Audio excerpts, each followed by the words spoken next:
For those of you who bought Ltwoo shifters from AliExpress recently, well, you're probably not going to get them.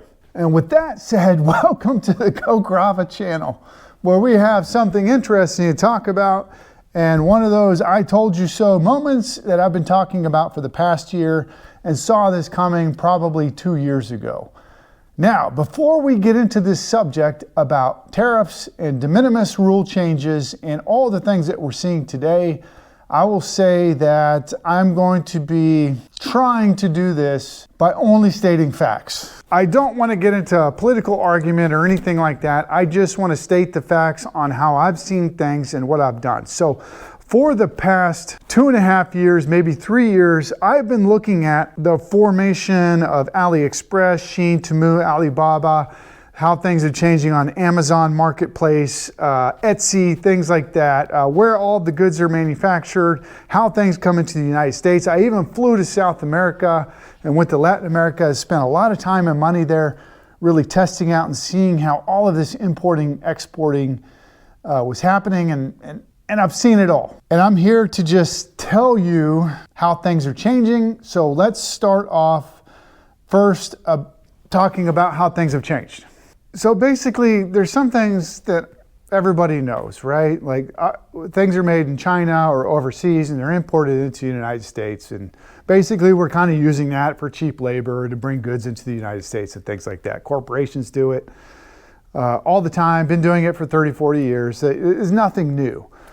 What has changed recently is there's been, the current administration has increased tariffs. Now, they've increased tariffs probably as a means of negotiation, or maybe probably as a long-term thing. I don't know. Only the administration does. But one of the things when we talk about stuff coming in from China specifically, like these Ltwoo shifters that I bought for $140 on AliExpress, really not bad shifters, but when AliExpress, Temu, and Shein, and all those companies started up, they basically are taking advantage, or not taking advantage. Again, I'm trying to remain apolitical here. They're using rules. They're using rules that have been established and using them to their benefit. So there is a thing called de minimis. So de minimis is in international shipping law pretty much established. So if I was Chinese and I was a Chinese American citizen, but my mother was in China, she could ship me a package as long as it was under $800. She wouldn't pay import duties or tariffs or anything like that. And every country has its own de minimis rule. Like Canada's, I believe, is $20. It's really, really low. And many other countries in Europe have very low de minimis, or maybe no laws, because they know how it can be used and they're protecting their own people and their own economy. With the United States having that de minimis set up to $800, was set in 2012, I believe, to $800. What has happened is companies in China have been shipping things in like standard postage. And not only standard postage, there's also another thing that a lot of people don't realize is there's international shipping agreements. And the reason there's international shipping agreements is because, let's say my mother was in Colombia. I was a US citizen from Colombia. My mother was in Colombia. And she wanted to ship me a gift from Colombia. And if she paid normal US shipping rates, she would pay $10 or $15 to ship it, maybe even more. But there's this little rule where somebody can ship something for like $1, $1.50. It's an agreement to kind of help poorer countries ship things into the United States at a lower cost. And what happens is basically that just flows into the United States, and the United States Postal Service makes up for that deficit or that agreement. So AliExpress is using that. They're shipping individual packages for $1, $1.50 through this international shipping agreement that we have that would normally cost them probably $15 or $20. And maybe the best way I could do to explain this is just give you 2 examples. So let's get 2 examples out and let me tell you how I saw this coming and how things are changing, because right now de minimis as of February 1st was canceled. So here at Go Grava, I have multiple bags options. So I have a bag made in Colombia, which I had to pay import and shipping fees on, this tan and orange one. I have a bag from Giant here. It's manufactured in Asia. And I have a bag from Rock Brothers that I bought on AliExpress. Let me adjust the camera here a bit so I get the lighting correct. And now let's just take the example of Giant. I call it a burrito bag, this front bag, and a Rock Brothers bag. So I bought this as a Giant dealer through Giant. And Rock Brothers I bought from AliExpress. The Giant burrito bag is $85 and the Rock Brothers bag is $30.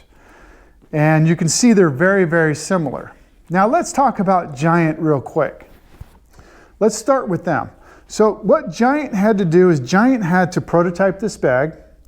They had to make a prototype, test a prototype, pick the materials, do the water rating testing, decide on which zipper and fabric they're going to use, decide on how all of this is put together, where the reflective material is, then get their certifications if they want to give it a waterproof rating, pay for all those certifications, get checked that the material is not a carcinogen, make sure that's green ink here is not going to cause cancer, that the zippers aren't going to cause cancer, and they got to go through all these checks before they even get this thing into mass production. And then even designing the hang tags in English, so the hang tags are all properly marked, they have the correct language to sell in the United States in a bicycle store like mine. So then they move into the production process, they produce the bags, they package them up, put them on a container. Then the bag from Giant goes on a container, gets into the US. Then they pay tariffs and import taxes on this bag after paying all the shipping costs.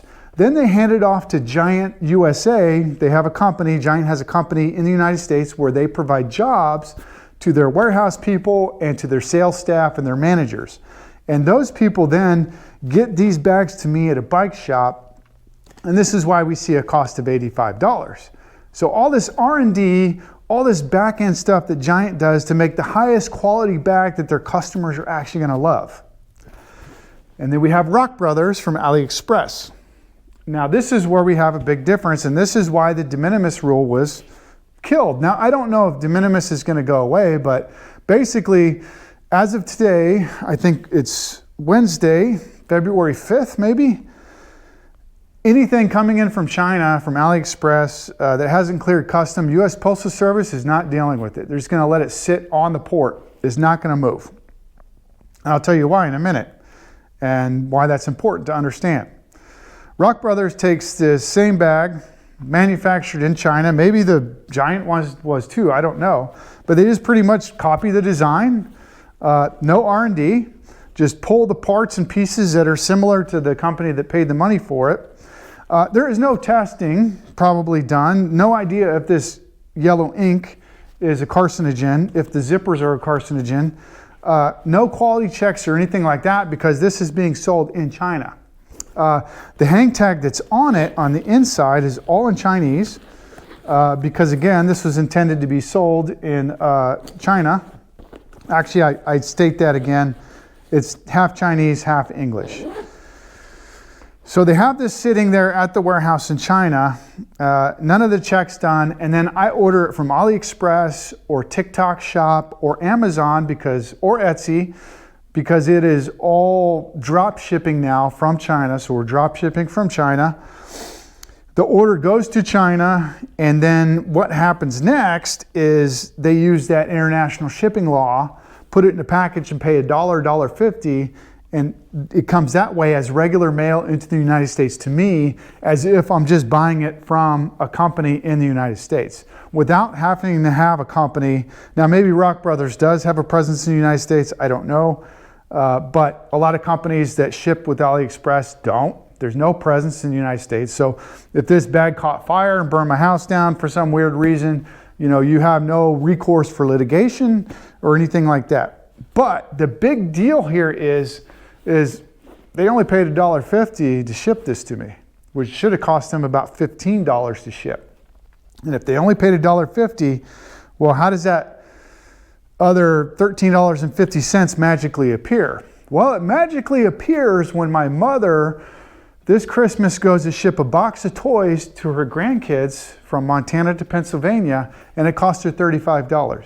That's where it magically appears, is when me as a business, I try to ship things and the cost of my shipping keeps going up and up and up because billions upon billions of packages over the last couple years are flooding the United States, and we, the people of the United States, are paying the extra shipping costs because the international shipping laws are being utilized in a way that they're not supposed to be utilized for. So, let's get into some more. All right, now let's next talk about tariffs and things like that. And again, I am not picking a side, I'm just telling you my experiences. I mean, these are my raw, true experiences, is that this is what I'm seeing. Shipping costs are going up.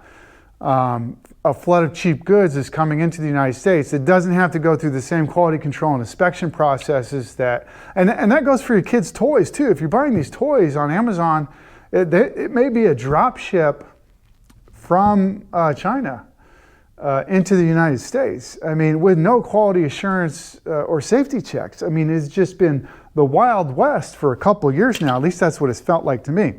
Now, as a business, I have a website and I wanted to do international shipping. So a guy I know in Canada bought one of my Go Grab a t-shirts. And with this Go Grab a t-shirt, it was $24.99, and I boxed it up and shipped it, or I put it in a small package and shipped it to him. By the time my t-shirt, my Go Grab a t-shirt or my Grava Adventure t-shirt got to him, he paid about $50 to $55 for it.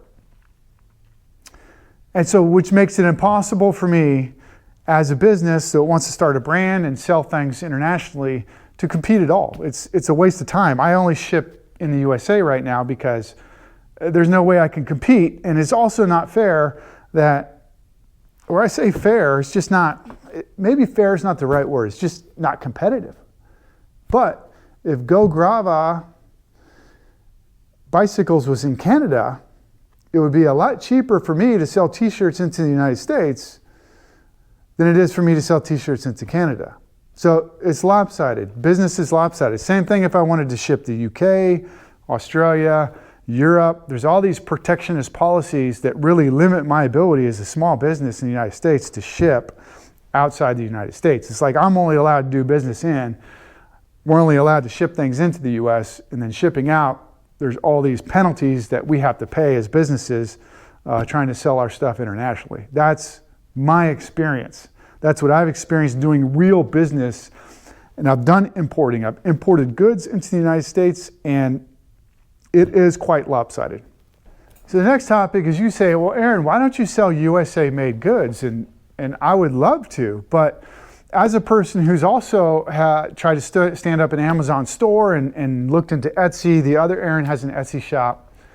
There are some real big problems of starting a business online and then being successful with an online business. For example, let's say I'm an individual that loves bikepacking equipment, bikepacking bags.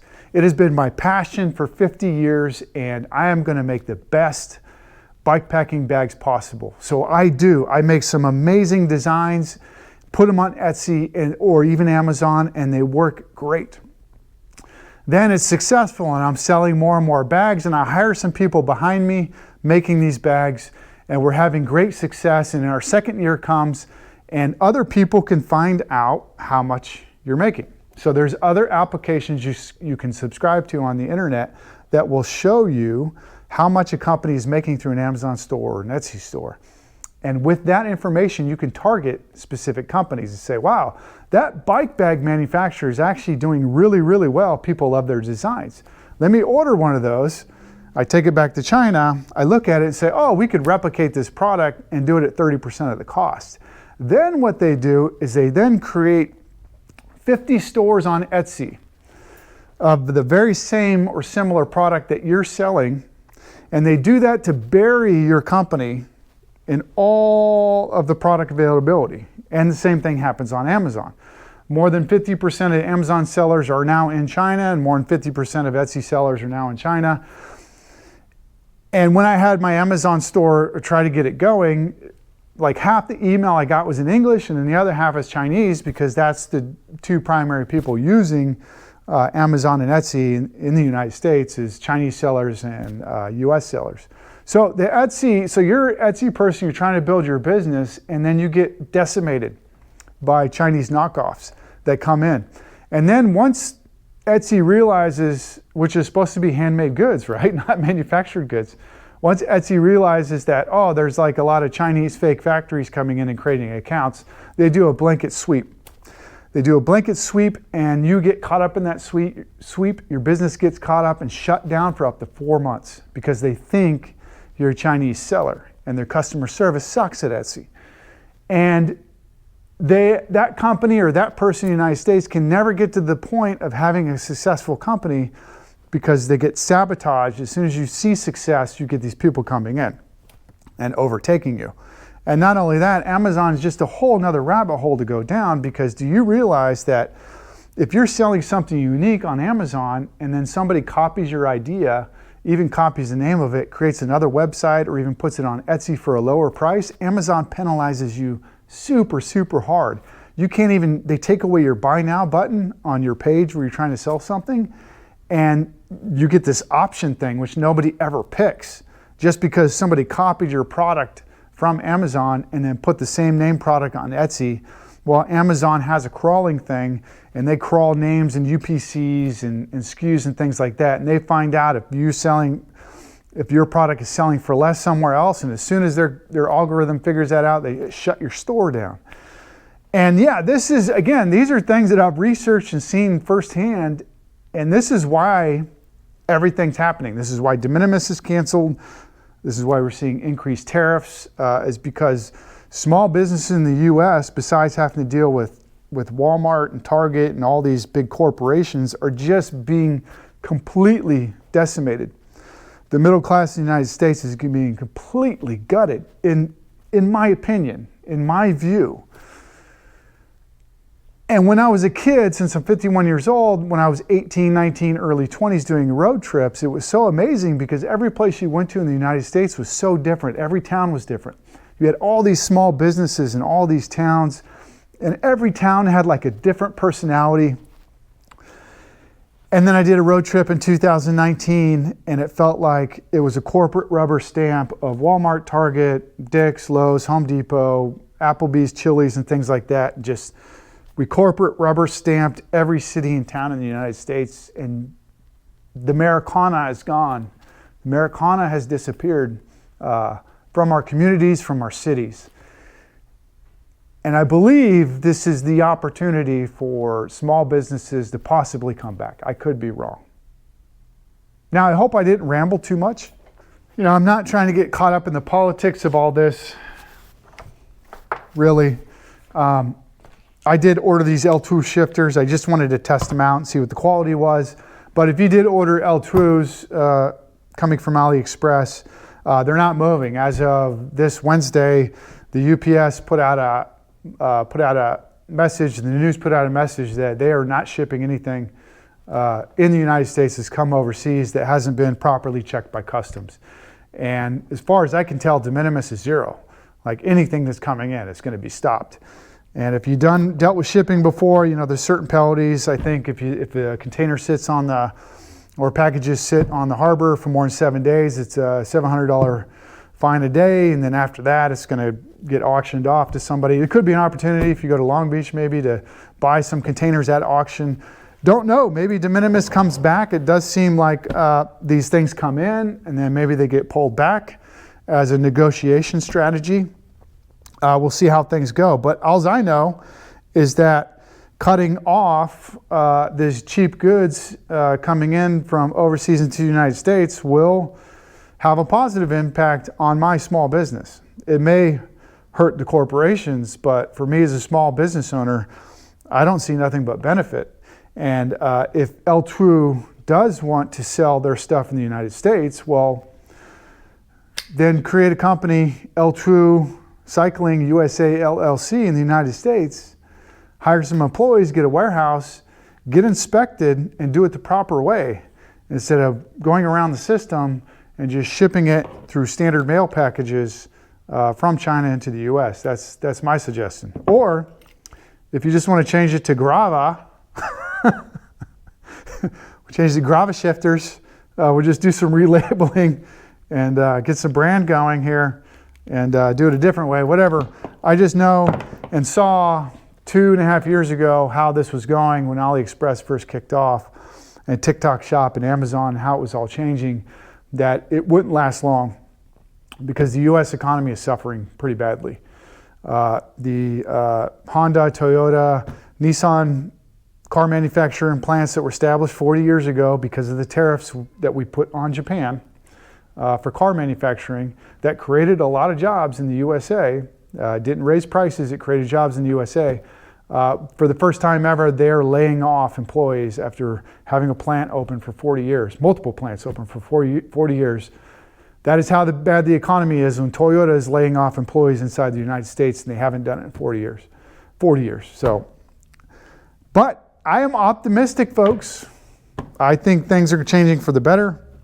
And I don't know. Or it could get bad before it gets better, or it could get a lot worse.